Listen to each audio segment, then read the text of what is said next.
Welcome back to the Human First podcast with me, Adrian Murphy. Today I'm delighted to be here with Bryce Cunningham from Mossgiel Milk.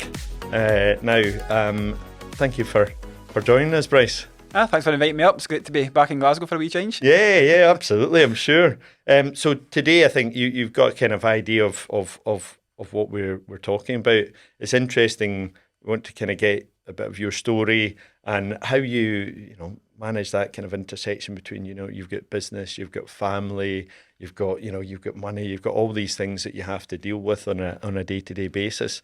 But maybe just to start off with, it'd be interesting to know what's most important to you right now. What's going on for you before we dive into your story?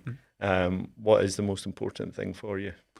It depends what angle we're coming from here, but right now at Mossgiel we're currently going through an investment cycle. We're trying to raise quite a significant amount of money through crowdfunding, private investment and banking. Now, of course, the business doesn't stop while we're trying to do that, so we're still milking cows. Yeah. We're fighting against a pretty significantly wet summer on our own farm, and which is impacting grazing for the cows and the amount of milk the cows give. We're also working with 5 other farms as well, who's going through the same challenges as us. I'm a father and stepfather to 4 children as well, so it's having to a bit of family time in between, and we've got a coffee shop and a dairy too to keep the sleep away. So yeah. So not much then, is what we're saying. Yeah.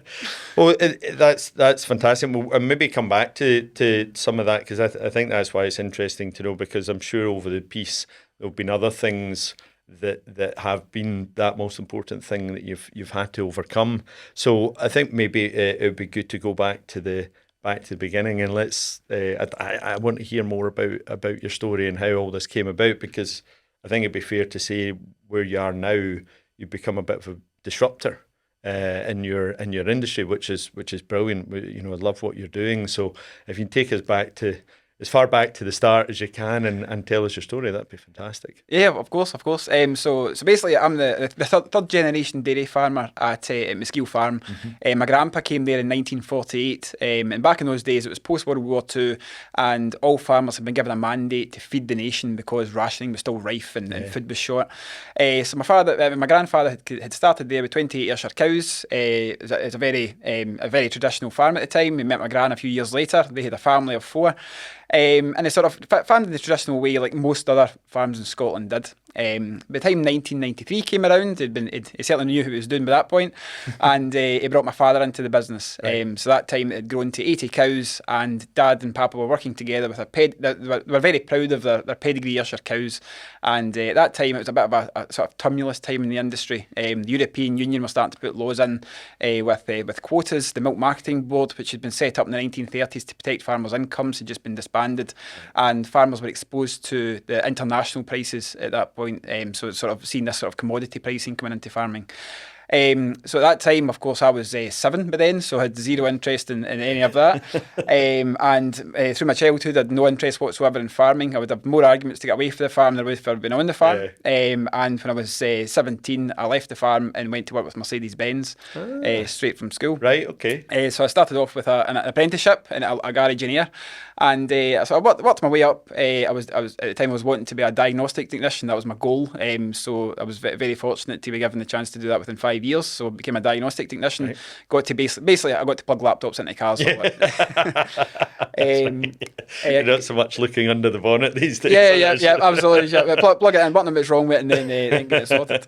And then ultimately I thought, right, I want to move up the ranks a wee bit, so I went into sort of lower end management in Mercedes-Benz. Really enjoyed that. I learned about marketing, learned about personalities, relationships, things like that. And then we got the news that my father had terminal cancer. My grandfather had just been also diagnosed with a terminal heart condition, and my the third business partner, had been diagnosed with dementia, all within 6 weeks of each other. So decided that that would take a pause from my career at Mercedes. So I would go back to the farm, and I didn't really know what to think. I thought, we're going back here to sell these cows off, come out the farm, we're tenanted anyway, so we couldn't sell the farm. And I sort of went back to this sort of realisation that, actually, I can maybe give this a bit of a go. The farm's a very different place to I'd seen when I was growing up. So the farm at this point had 150 cows. The cows are moving to a system of being milked 3 times a day. They've been kept inside all year round. I just kind of went into it and thought, right, okay, this is dairy farming, let's give it a go. Yeah. And I sort of worked away. My grandfather, he died 3 months later, my dad a year later, and my grand shortly after. And I thought, right, okay, well, we're going to give it a go. We've got this borrowing to pay back because Dad had invested heavily, and we'd give it a go. However, the same month my dad died, the milk price collapsed. So we went from being paid 27 pence down to 9 pence per litre. To put that into big numbers, we lost £110,000 in my first 6 months of farming. The bank came along with a very significant overdraft. We were heavily exposed with lack of security, so the bank said we can't continue to support you. And the only option left was to sell things. So we sold all the cows, apart from 28 that we couldn't sell, and all the machinery, various things in the farm. And the whole time of going through that, I just felt, I felt really, not upset, I felt more angry about it. I'd come out of this industry from Mercedes where someone walked in with a Mercedes, something was wrong with it, we said it's going to cost you this amount to fix it. If you don't pay that, you don't get it fixed. That's the way it works. Onto a farm where we worked, it could be up to 18 hours a day and sometimes of the year, and the milk tanker driving up the road told you what the price was, not you telling them. So I felt really strongly about that. So went through the sale of the cows. We were left with a significant amount of debt we couldn't pay back, and with a tenanted farm, so effectively nobody could take the farm off us as long as we could find the money to pay the rent. And the way forward for us was with these 28 cows that we wanted to do something different with. So for me, that something different was pasteurising the milk and selling it locally. In Scotland, it's illegal to sell raw milk. But one of the things I always remembered was when I was away from the farm, I stopped really drinking milk. I would have it in my tea, but I wouldn't really drink it otherwise. And any time I went back, when I was with Mercedes or even after it, I would eat 4 or 5 bowls of cornflakes. I would drink milk by the pint. And I thought, it's that flavour, it's that experience of that really fresh milk. So what I wanted to do was take that experience of the raw milk and turn it into a pasteurised product that everyone could enjoy and take sort of farming back to how it was sort of 50, 60 years ago. The other thing I felt really strongly with was that we'd lost a lot of connection between our customers and the farms. People just didn't know what was going on in farms, and we saw the rise of the sort of vegan movement, the animal rights movement, things like that, really going against farmers. And I felt, what I was doing in farm was not what they were saying was happening. I would say that between those three things, the taste, the lack of relationship, and losing the farm, almost it really drove me to what we were doing today, and to being sort of more disrupted in the industry than perhaps most would be. That's an incredible story. Can I, if you don't mind, ask how, when you were going through all of that, there's so many incredible obstacles and tragedy along the way. How did you deal with that at the time, as well as thinking, well, you've just had to put your own life, I guess, on pause to look after family and then be left with all of that afterwards? What were you thinking about at the time, and how did you work your way through that? So initially, when I first kind of went back to the farm, I just kind of felt as if I'd sort of fallen in love with something I never really realised. But as time went on, and I started to learn about the industry and started to sort of watch Dad deteriorate, try and get the knowledge out of him to take things forward, go through the issues with the bank pulling out.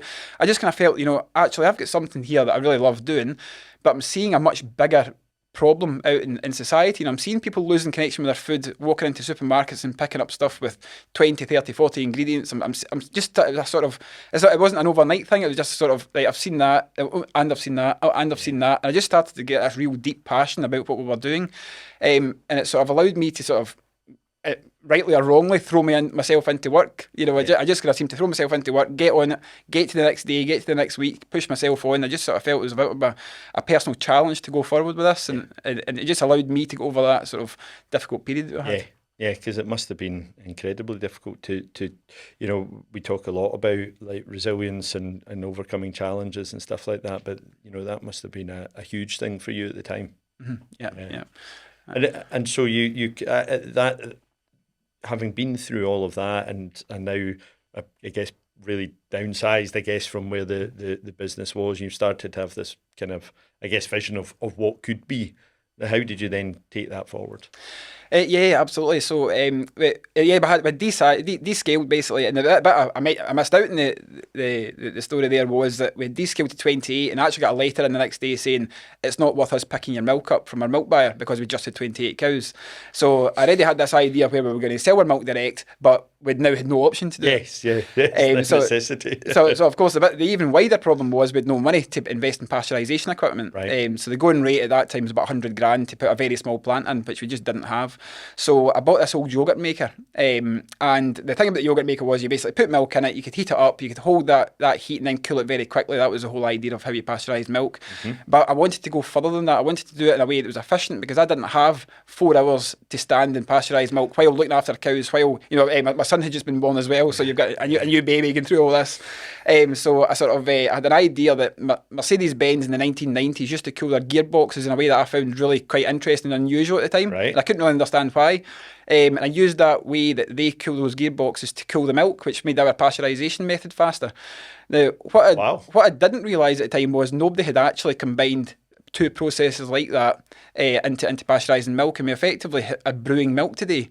And the sort of the result of that, the product of that, is a milk that tastes almost exactly like raw milk, but that can be scaled up in a way that can be very efficient and drive it forward. So as I've put these 2 things together, went to the market with it, it flopped initially, and luckily for us, someone at a coffee shop in Glasgow picked a bottle of this milk up, frothed it, and went, "Oh my God, that's amazing. Let's get into Glasgow coffee." So I love that. I mean, that's it, 2 things in there. You're to take your Mercedes career, that you thought you thought you were having, and something you learned from that to apply that to dairy farming. Yeah. So you just would never think. That's brilliant. How did that come to you? It was just so I was having real problems getting the milk cooled quickly enough so that I could go and get other things done, basically. And I was like, how do I cool things quickly? How do I do it quickly? And I was sort of thinking, how do we? So there was a heat exchanger on the parlour where the milk would come out from the cows, it go through this heat exchanger to cool down to go into the big cooling tank before the lorries would come. So it was something similar to that I needed, but I also needed something that was going to be more efficient than that because I didn't have the money to put a chilling system in, and something that would do it in stages that I could basically make myself or make something that I could beg, borrow and steal from somewhere else. It just kind of came to me that that's how Mercedes do it, so it must work, let's try that. That's a fair point. If they're doing it, it probably does work. And then the second part of that then is, and I think this is true of everybody along the way, there has to be a wee slice of luck somewhere. And that coffee shop picking up your product and going, "Oh no, actually this is the stuff." Yeah, absolutely. Yeah. So that coffee shop in Glasgow, sadly, it's no longer here. It was called McCune Smith on Duke Street. Right. And the owners, Dan and Harry, I'm actually still keep in touch with them today. I was just talking to them last week. They picked it up, and they actually read an article in the Scottish Farmer that we were talking about what we were doing, and got some to them.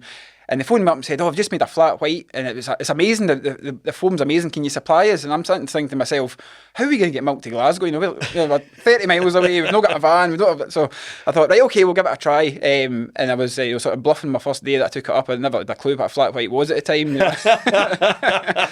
And he says, "Listen, I love the story. Let's try and help. We'll reach out to other coffee shops." So within a week, we had 7 coffee shops. Within a fortnight, 20. And we started supplying all these coffee shops around Glasgow. And that really gave us the sort of, it gave us a drive to do something differently and keep it pushing and really learning things as well. And even talking to baristas who, they're always talking about what was happening in Australia and New Zealand but with these direct farm relationships. And that sort of really got me a now almost 10-year-long journey of learning about coffee and how milk froths and the behaviour of milk and what you feed a cow, it dictates what the quality of milk comes out of the cow. It's all these kind of things. So it's been a fascinating journey so far. That is amazing. You don't, those of us who just walk along to the coffee shop, go, "I'll have my flat white, please," and that's it. We don't think about that whole journey, and it's maybe again, kind of moment in time and a bit of a cultural shift in terms of people's attitudes towards where their produce comes from, the quality of it, etc., rather than previously being just mass produced and we've got so many independent coffee shops in Glasgow, and they're great. The coffee they do, and they're really passionate about what they do. So to match that with what you do is really it's really good. Yeah, absolutely, yeah. And so through all of you touched on your family. So you've got how many kids did you say you had there? We've got, but between my wife and I, we've got 4. So 4 kids. Yep. Right. Okay. And how do you, kind of manage all of that then? How do you, day to day? Because there's this just normal business stresses, but you're also running a farm. You've got animals. You've got logistics. We can maybe touch on that a wee bit. How do you do that? How do you manage your way through that on a day to day, week to week basis? Well, very luckily for me, I live where I work. My commute's 2 steps, so, so that helps. Family life. I grew up on the farm. My wife didn't. She's from Glasgow, so it's been a bit of a step change for her. But it's always great to you can go in for breakfast and sit with the family before they go to school. You can go in for lunch. You can you see them at night and things like that. And my wife's also very forgiving, so that helps. That's going to help it. Very understanding. It'll go a long way, wouldn't it? Absolutely, yeah. With the wider business, today we've got 43 people in the team. So it's been a huge learning curve, having 10 years ago and coming to. So it was literally you. 10 years ago. Absolutely, yeah. Now 43 people. Yeah. So it's been a huge learning curve from that aspect. The big turning point for me was I think it was 2021. I went on a course called Help to Grow at Strathclyde University. Yeah. And at that time, I think we had about 16 people in the team, and I was absolutely pulling my hair out. I didn't know. I was like giving everybody tasks. I was thinking, everybody's going to be like me, we're going to run up this hill, we're going to do it together, and then I would be halfway up the hill, turn around, and everybody's wondering where to go, kind of thing. So what I'd learned that helped to grow was the importance of structure. You have to have structure, you have to plan, you have to give people not just tasks, but give them projects to do and see within the context of what they can do. So that was a huge learning curve for me. So today we've got 5 managers in the team who then have got supervisors, and it really helps things. So that's a much better way for us to manage it. Yeah, absolutely.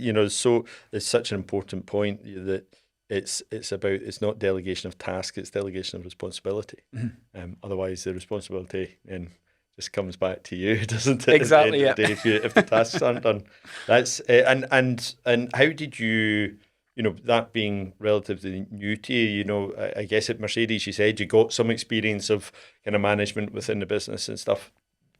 How did you kind of step back? Could it take that I take it you were hiring out of necessity at a certain point because you needed people to do stuff. Yes. And then you go, right, this is becoming a bit unwieldy and I need some way of thinking differently about that. Did you seek out that course yourself then? To thinking, right, I know there's something I don't know here. Yeah, yes, I did. That's exactly what happened, Jip. So it was so I suppose COVID, the great reset for everyone. Yeah. So we were building everything up to COVID. To 2020, we were going to launch this sort of new doorstep delivery service we were doing. We were going to try and expand into universities and colleges and things. And of course, everything collapsed. It's March 31st. March 23rd. Same as everybody else. Every hospitality venue shut. We were 95% exposed to hospitality. Massive reset. And what ended up happening was we were delivering to doorsteps because everybody still needed milk. The supermarkets were running out. So I ended up just hiring to get people to jump in the van, go and take milk, and it just kind of became, as you say, very, very unwieldy. I'm trying to sort of think, how do we pay these people's wages when we had no income from March? How do we get these vans? How do we get this milk? How do we get these bottles? Just running. And then when it kind of calmed down a wee bit, I thought to myself, I've now got all these people to pay wages of. I don't know how to manage them. I'm trying to milk cows while directing people round about the back streets of Glasgow in a van. And I saw this thing advertised, Help to Grow, and I applied for it and very, very luckily got into it. That was a big turning point for me. It was just learning the structure. I'd never been to university or college or anything. So, and of course, get back to my Mercedes days, I just began learning about management, and it's a very different context. Mercedes-Benz are a 120-year-old business employing tens of thousands of people. They know the structure, they have it. If you mess up, this person will fix it for you. Whereas if I mess up, I could ruin the business. Looking behind, there's nobody there to exactly.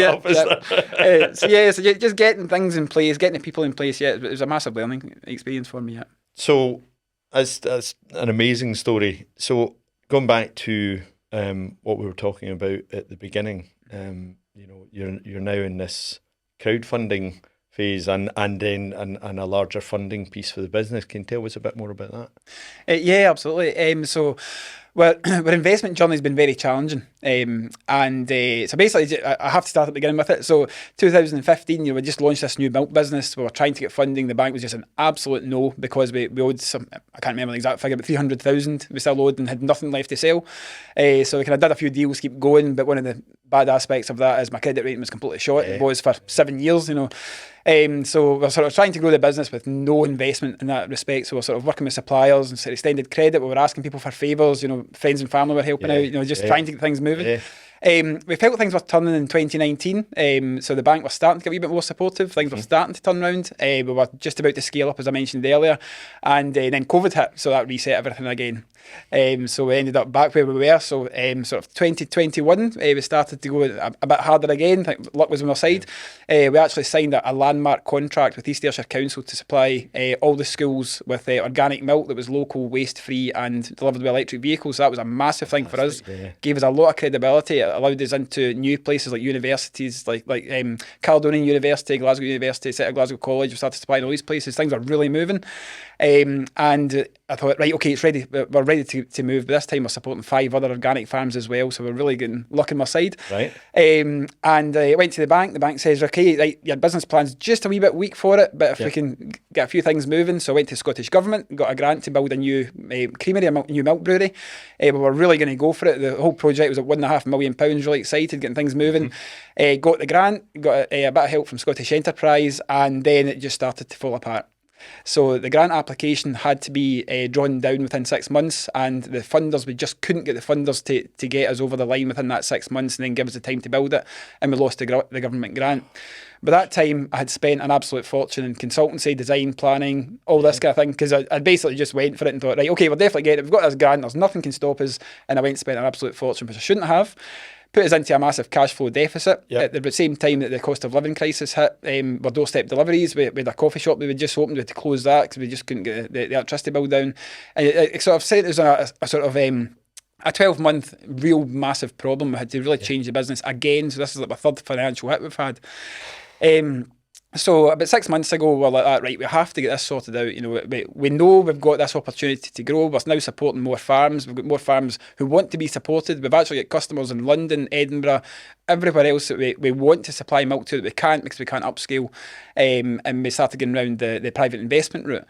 Every door I chapped, it was a no. It was for different reasons. It was not enough historical profit. We didn't have a business plan. The business plan itself was quite unconventional because of what we were doing. We even went into one and they were saying that you're investing too much in sustainability. You need to calm that down a bit and grow the business first, which is of course completely against what we're about.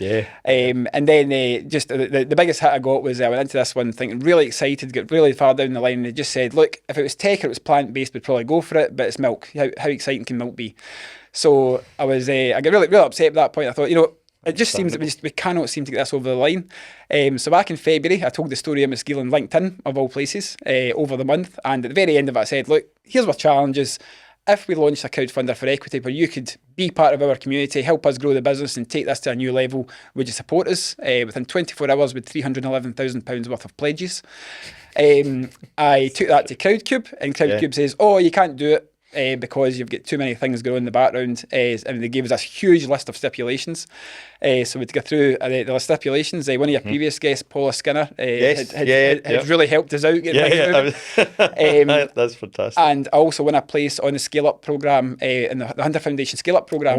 So it really helped us get investor ready. It really helped us get things moving.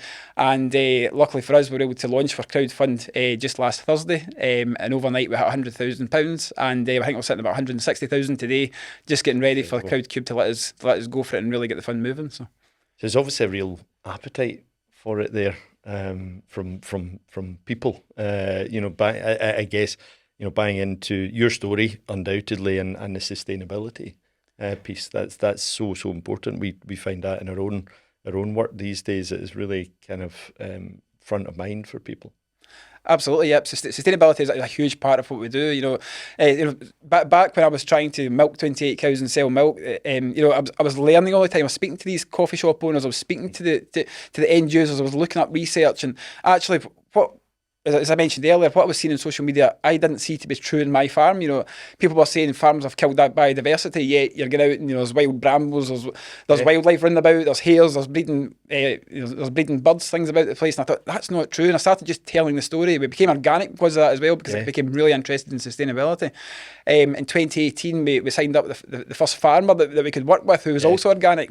And every single step along the way, we kind of went, right, if we did this, could we do it in a sustainable way? So it led us down to 90% of our fleet's now electric. We charge them with solar panels. Yeah. We brew our milk and wash our bottles with heat from a biomass boiler that's on farm as well. We've got big plans to put wind turbines and methane generation plants in that we can take the cow dung, for example, and turn it into methane that we can run my lorry and my tractors on. So it's all this kind of thing. We've got these real ambitions to be really sustainable, and that's what the whole business is round about now.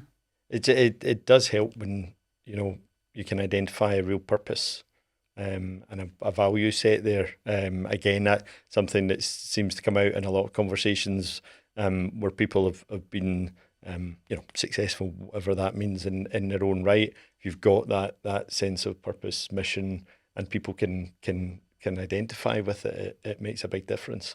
So your story on LinkedIn obviously just must have captured people's imagination. Yeah, absolutely. Yep. And that's the beauty of social media. Social media has its greats and its bads. But one of the things I find important is telling the story and sharing the challenges we have. We're also a cow with calf farm in our own farm. One of the big arguments against the dairy industry is the taking of calves from their mothers at birth. It's one thing that a lot of people have an issue with. One of the arguments straight back at that is dairy farmers are not paid a milk price that would justify keeping calves on it.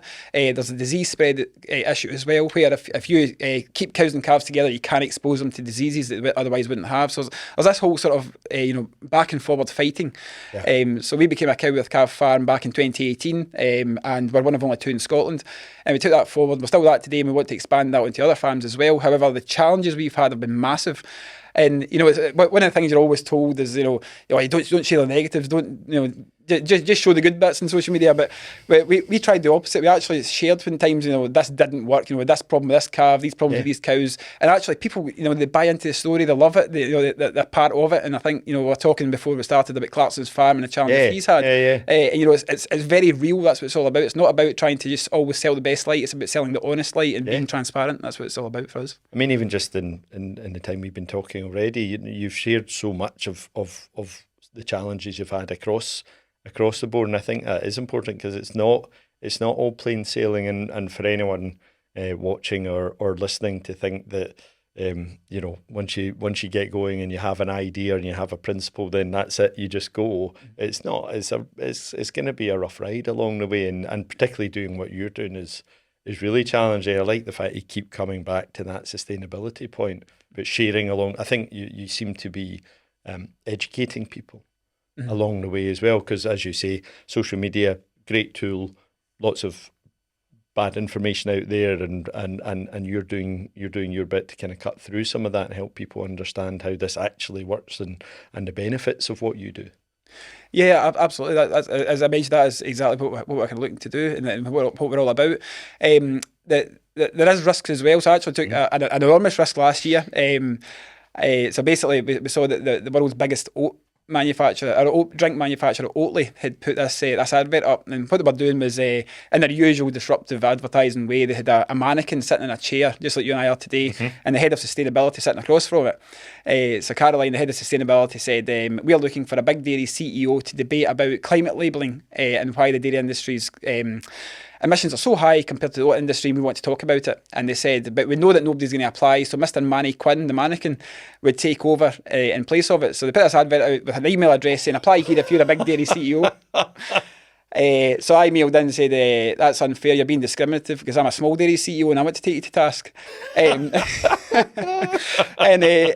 kudos to Oatly, they actually accepted. So it turns out that they'd put this advert out right across Western Europe, not a single application came in apart from mine. No. So I ended up live on the internet debating climate labelling with Caroline from Oatly. And at the very end of it, I said to them, "Listen, why don't you come down to the farm and have a look?" And again, fair play to them, they actually come down to the farm 3 weeks ago. So that was probably the biggest risk. That could have went very, very wrong, but actually it was, Good on you. It strikes me that, and there's probably something in here for people to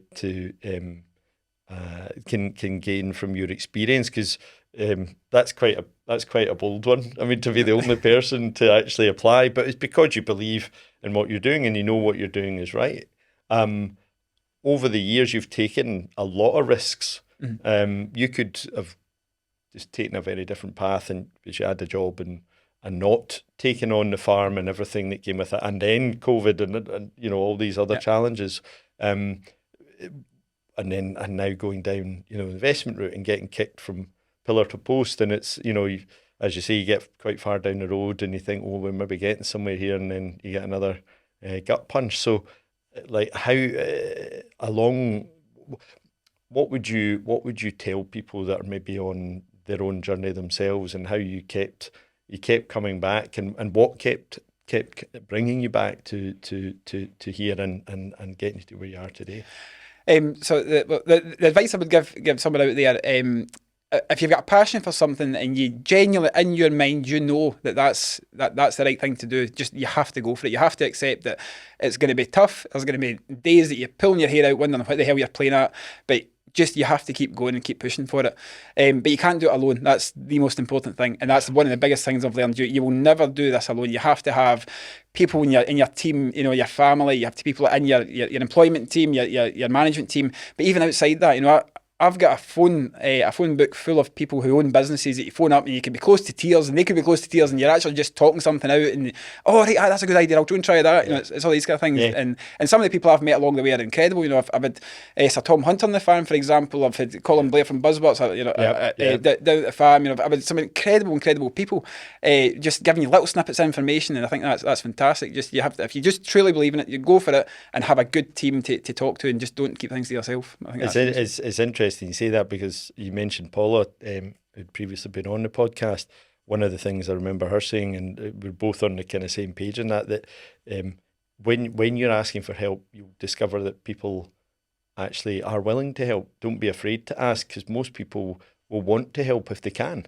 Yeah. And if you can get, you know, you need people you can talk to, you need professional advisors, you know, you need the right people around you if you're going to do something such as you're doing, you know, investment rounds and stuff like that. But even just getting, you know, working through more difficult times, it's great to be able to pick up the phone to somebody and just share a problem, and who knows, they might have an experience that they can relate to. Absolutely. And the other one that I always remember listening to a podcast, I think it was about Steve Jobs at the time, and I always remember this thing where Steve Jobs was talking about, you know, he just left school, he wanted to build a frequency counter and they couldn't get hold of the bits, and he phoned up the owner of Hewlett Packard and said, "Hello, I'm Steve Jobs and I'd like to build this frequency counter," and he says, "That's great, come and get a job at Hewlett Packard." So, you know, I thought that was always hilarious. You know, this guy that's changed industries, and that's what he started out doing. So. It just shows you though, isn't it? Everyone's got to start somewhere. Yeah. And so as we kind of we've looked back and brought you up to date in terms of the business as you look ahead over the next kind of 3, 5, 10 years. It's quite difficult to do, but what is it? You know, you're not doing this for no reason. So what is in your mind in terms of your vision for the future of the business? Okay, so what's driving me towards a sort of 10-year plan is that since the day I was born, there's been over 30,000 dairy farms have closed their business in the UK since then. So that's in the past, coming up in 40 years, not close to that close to 40 years, but coming up in 40 years, we've lost that amount. This year alone, we've lost 300 farms. And last Wednesday, just before we launched our crowdfunder, 12 farms in southwest Scotland were given notice that they're no longer having their milk picked up by their milk buyer as of next year. So the dairy industry is in free fall at the minute, and but interestingly, the amount of cows in the country are not disappearing. So these herds are getting bigger and bigger and bigger. Right. Now, what that's telling us is there's still people wanting to work in farms, still people want to take this forward, but they're having to do it with massive capital investment, bigger farms. You know, but we're starting to lose this family farm and this sort of traditional way of producing milk. I truly believe there's another option to that, and I believe that option is small-scale organic farming. There's evidence out there that shows that organic farms have got 34% more biodiversity than conventional farms that are farmed conventionally, and that's an Oxford-backed study. It's not something I picked out at the back of the Daily Record. Other publications are available. That's right. But yes, it's watching this decimation in an industry that's taken my family forward for not just 3 generations in Mossgiel, but we go back a family of farmers for hundreds of years in my family. I just want to stop that, and you know, I think we've got this. We've shown that since 2018 we can support other farmers with fair and sustainable milk prices. We've got very engaged supporters and customers who want this type of milk. There's actually evidence out there that the way that we brew the milk, the way we pasteurise the milk is very unique, and more people can actually drink it who believe they had a lactose intolerant problem when actually they don't. It's the processing of milk. And is that right? we're actually starting studies now to try and prove or disprove that hypothesis, which we believe we'll be able to do in the next 2-3 years. Again, I want to take forward the sustainability as well. I want to sit with Oatly next time and say, your product might have a lower carbon footprint because you measured it this way. However, our product matches or betters that because of X, Y, and Z. I want to be able to prove that and take that forward. And actually just connecting people back to farms and good, healthy food. I'm reading a book just now. It's all about ultra-processed food. It's called Ultra-Processed People. Right. Fascinating what's going on in our food industry today. And, listening to some of the health problems that are coming out because of our food, listening to the disconnect we have between farms and consumers, and even some places which are food deserts. Go to places in the UK and the US where there's food deserts. You cannot buy fresh food. It's all ultra-processed food. Can we bring that back in a way that helps market correctly, that helps support farmers, support people's health, take that forward, and be part of the solution, not part of the problem in our food system today? That's the big goal. Putting that into me personally, I really want to be at the head of this business for the next 5 years. Yeah. After that, am I the right person to take it forward? I don't know. We're not there yet. So I'm willing to sort of open that up. Take it forward as a community type business. Take it forward and get people in that know what they're doing to help really grow this. Because I believe that Mossgiel's not me. I think Mossgiel is a sustainable way to dairy in a way that could be really beneficial to the future of our food system.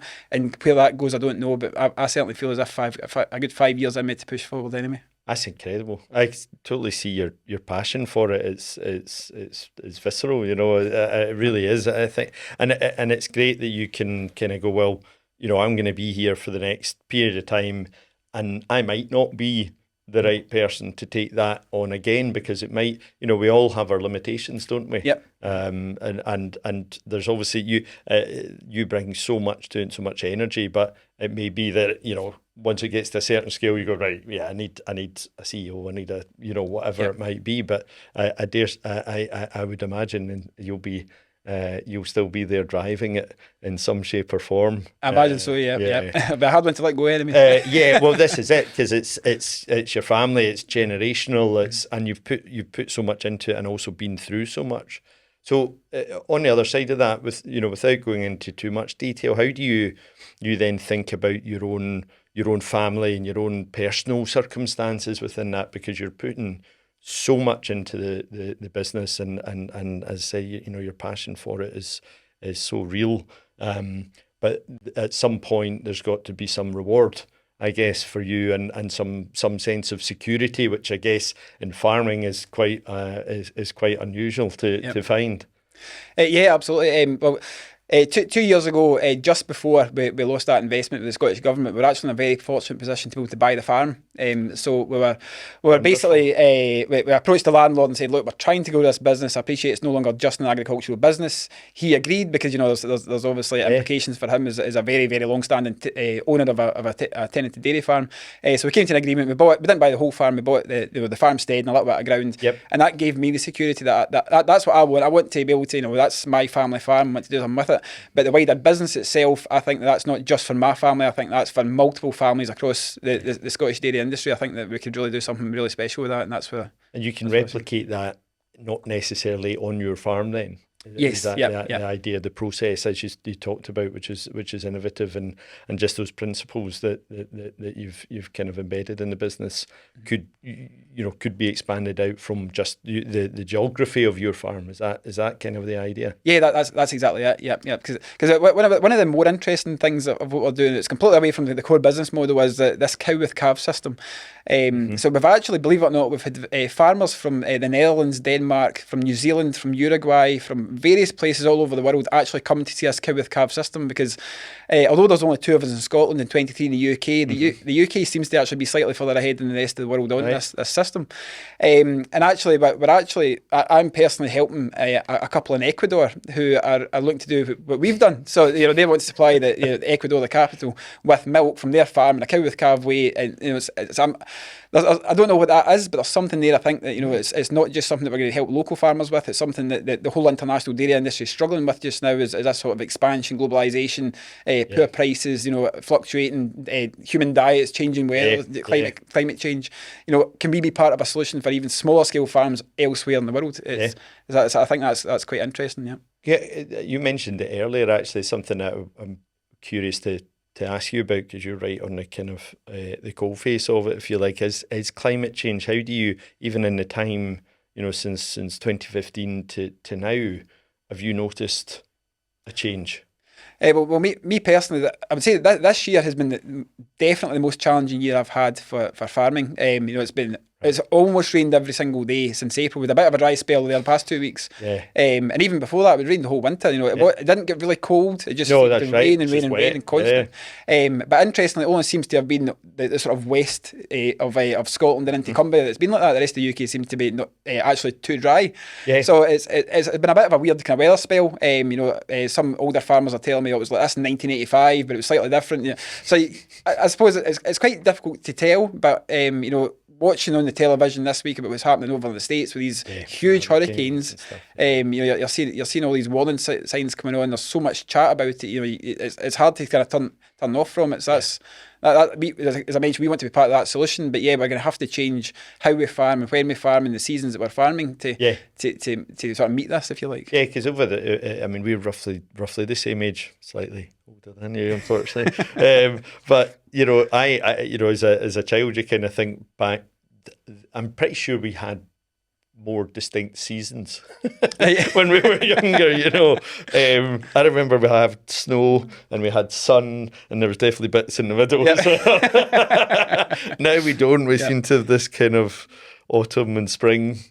That's it. And that must as you think ahead, that must make you think, right, okay, how will we have to change what we do? You're not necessarily growing crops, but you need grass for the cows, for example. Yes, exactly. Yeah, exactly. So one of the great things for growing grass is rain and sunshine. So that's kind of worrying for that side of things. Need that wee bit of warmth and you're good. Yeah, the wee bit of warmth. Yeah, the biggest challenge for us is ground conditions. So right. Cows, love cows, but they are big, heavy animals with little feet. So do they make a mess? So we've got to sort of install like different tracks in the farm to be able to get the cows to grass and back. So there's no point in turning the whole farm muddy just to get to grass that's half a mile away, etc. We've got to think ahead and think how we're going to farm going forward as well. Yeah. And do you have that? Is that a conversation you have with other people in your sector, with other farmers and stuff? Farming's an interesting one. It's the oldest industry we've ever known because everybody has eaten since day dot. It's also been a resilient industry since because it's been through arguably more change than any other industry that's ever been. So even thinking about 50 years ago, 100 years ago, we've always changed. So farming has always adapted to the weather and trading conditions and things like that. So I think farming's more than likely going to be okay in this country for a very, very long time. But we've just got to constantly tweak, constantly update, and constantly go forward with what we do. Yeah.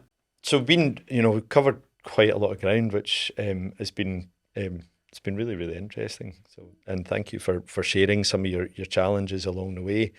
Is there a specific piece of advice that you would give or an experience that you've had you'd want to share with people that they could learn from or take some encouragement from? The advice I always give is be honest and be open. So don't try and hide your problems. Just go out there to the market. Or not the market. Go out to your trusted friends or out there to people that you want to speak to and just be honest. Don't try and hide things. Just say, this is how it is. I have messed up here or I've had a success here.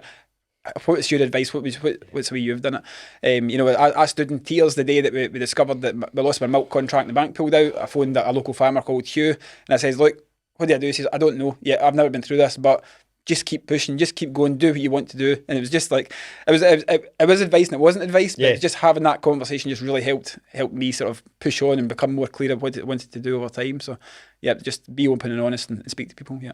There's something in which we touched on earlier, and where do you think that you get your drive and your resilience from? Because you've all those challenges, being already in a challenging industry, and then with the additional challenges that you've then faced, where do you think that comes from? Well, I think that being brought up on a farm, even though I wanted away from it my whole life, you become resilient anyway. You sit at the breakfast table and listen to, Dad had problems with the cows that morning, Mum was trying to feed calves and one of them wasn't well, and you just have to be resilient and constantly on your feet and keep moving. So I think that part of every farming family is resilience. But I say also when I'd been at Mercedes as well, I seen a different a different way to life. I saw that, you went on holidays more than once a year kind of thing, and you had a wage at the end of the month and all that kind of thing. But like sort of, but not just that. Sorry, I've just been trying to be funny, but you saw structure, you saw marketing, you saw customer engagement. So I think those two things together, coming back home and then been away and then coming back and being able to see very clearly how the industry is treating its farmers and how milk and a plastic bottle with a faceless brand in it and a supermarket shelf that you could buy anywhere in the country that was the exact same. It just took away the whole value of dairying and farming for me. So just all of that put together just sort of gave me the drive out and I want to push. Brilliant. And your family and all of that, how do they view farming, and do they want to be involved? Is your wife involved, or any of the children involved, or do you keep them away? My wife does half a day on a Tuesday at the business. She's holding things back home.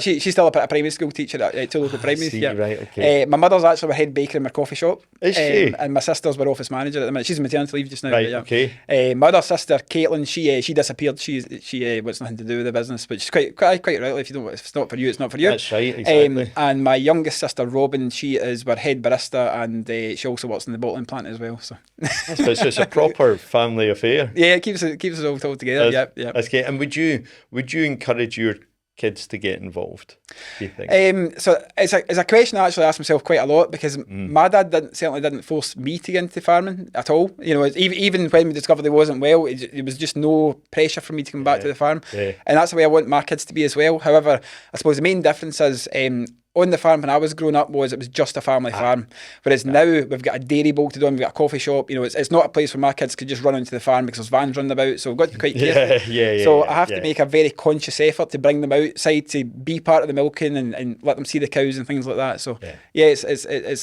I'm never going to force them into that, but if I want to make sure it's there, the farm itself is there for them if they do decide at the end of the day that's what they want to do. And as you touched on earlier, there's so many aspects of it, like every business.